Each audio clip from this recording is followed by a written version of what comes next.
The first shot echoed like thunder across the dry hills of Wyoming. Luke Mercer didn't hesitate. He pulled the trigger again before the first man hit the ground. Blood spilled onto the dust, and for a moment the only sound was the wind cutting through the pine. 12 years of silence, 12 years hiding from the world, all of it shattered in one brutal instant. He never wanted this. He never asked to get involved. But some evils just don't leave a man a choice. That girl, she was maybe in her 20s, barefoot, bruised, running like hell, was behind her. And maybe it was. Luke saw the look in her eyes, raw, terrified, not just scared for herself, but for something bigger, someone else. She stumbled into his life like a ghost, naked, bleeding, pressing herself against his fence like it was the only solid thing left in her world. And now men were coming for her, 4 of them armed, calm, hunting her like she was property, like she was meat. One of them called her belongings. That's when Luke knew this wasn't just trouble. This was the kind of evil that grows roots. The kind good folks ignore 'cause it's easier. The kind he once turned away from years ago, but not today, not anymore. They say you can live with regret, that some pain dulls over time, but there's a kind of silence a man chooses and another kind that's forced on him by the things he let happen. Luke had lived with both. When he pulled that trigger, it wasn't just to protect her. It was to finally answer a question he'd avoided for over a decade. What kind of man am I if I do nothing? And now, as smoke hung in the summer air, Luke Mercer stood on his porch, rifle hot in his hands, and whispered the words he hadn't said in 12 long years. Not today. If stories like this still matter to you, stick around, 'cause Luke's just getting started. Not today, he'd said, and maybe, just maybe, he meant it. The girl, her name was June, that's all he knew, was lying on the old couch now, wrapped in one of his wool blankets, barely conscious, bruises all over her back, lips cracked from the sun, and her right ankle swollen like a cantaloupe.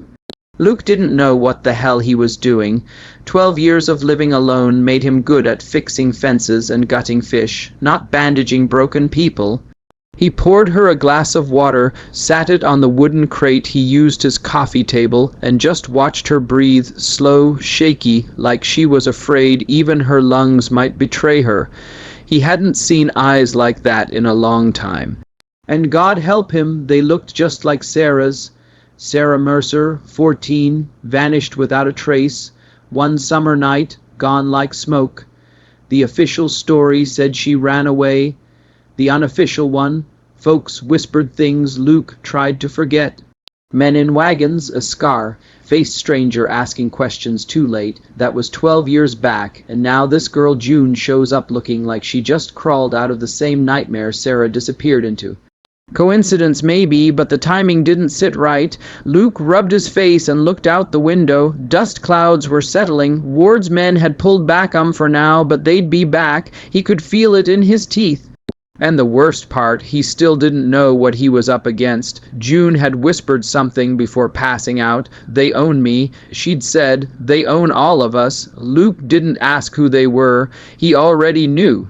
He'd heard that tone before, from veterans who came home broken, from runaways hiding in barn loft, from folks who didn't believe in law anymore, 'cause law hadn't done a damn thing for them.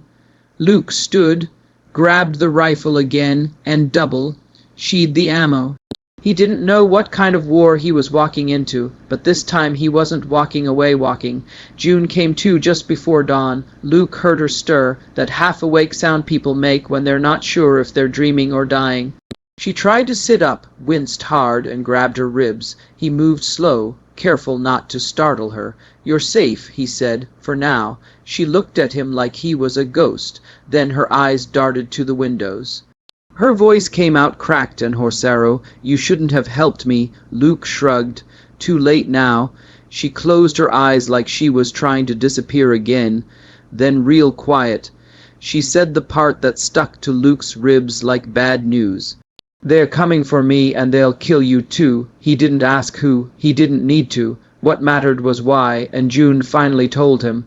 Ward wasn't just a rich rancher with a bad temper. He was running something bigger, something meaner. A ring, she called it. Girls taken from nowhere, towns like hers, promised work, food, safety, given none of it. They keep us in the old mill west of Shell. She said 12 girls, maybe more. Last I heard, they're moving us further west.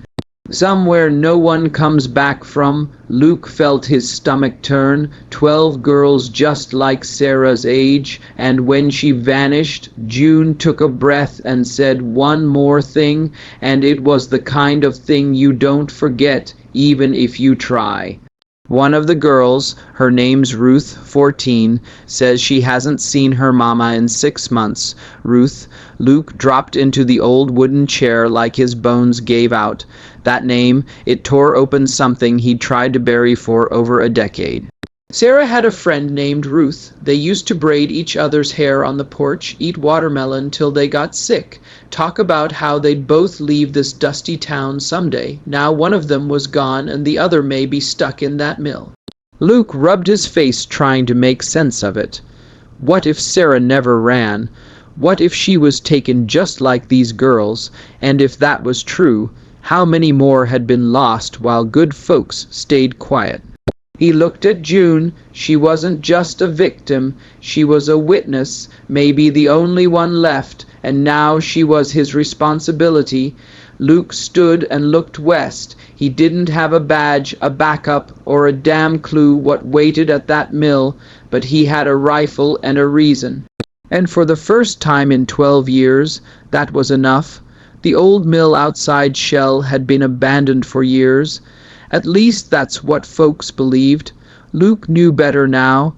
He left June with a note and enough food for a day, told her to keep the doors locked, and if she heard hooves don't answer. Then he saddled up and rode west. The trail was rough, dry as a bone, and the heat was the kind that made your brain itch. Buzzards circled low like they knew something was about to die. By the time he reached the ridge above the mill, the sun was sliding down, burning orange behind the canyon wall. Luke laid flat against a rock, glassed the area through a cracked scope, and let his breath slow. There were guards, 2 by the main door, 1 walking perimeter with a dog, and a 4th slouched in a chair spitting tobacco juice off the porch like he had all the time in the world. But what caught Luke's eye was the back window.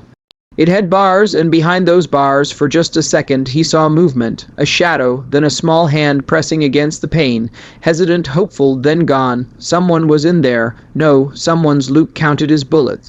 Not enough for a fight, not with these odds. He needed information, a weakness, some way in without making noise. So he waited. Hours passed. Darkness came slow and heavy, the kind of quiet that only exists before a storm.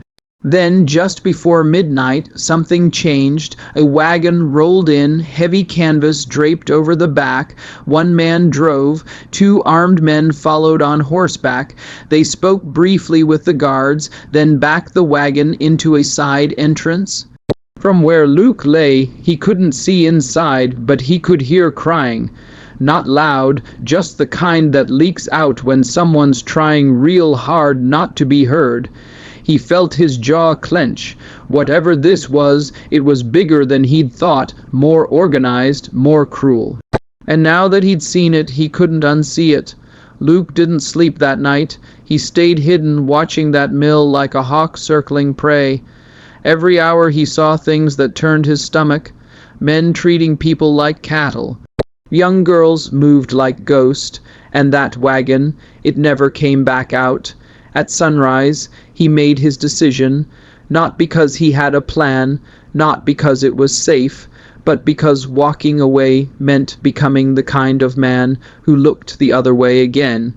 He rode fast, found Marshall Reed by midday, didn't hold back, told him everything, June, the girls, the wagon, the hand behind the bars, and for once, someone listened. By nightfall, they had a team. Quiet, armed, not looking for a fight, but ready for one. And when they hit that mill, what they found was worse than anyone imagined. 14 girls, some barely older than children, hungry, scared, but alive. And Ruth was real, not Sarah's old friend, but someone else's daughter, someone's baby, just a kid trying to get home. Luke carried her out himself. Later, folks asked him why he risked it, why now. After all these years, and Luke just said this because I remembered who I used to be, and I finally got sick of running from him. Sometimes the hardest thing ain't standing up to evil. It's facing your own reflection and choosing to be better than you were yesterday. So here's the question for anyone still listening. If you saw a hand behind the bars, would you walk away or would you stop and make it your fight, too? 'Cause maybe this world doesn't need more heroes. Maybe it just needs more people who refuse to look the other way. And if stories like this mean something to you, if they make you feel something, then don't scroll away just yet. Hit that like button. Subscribe. We've got more stories coming, stories that remind us of who we were and who we still might be.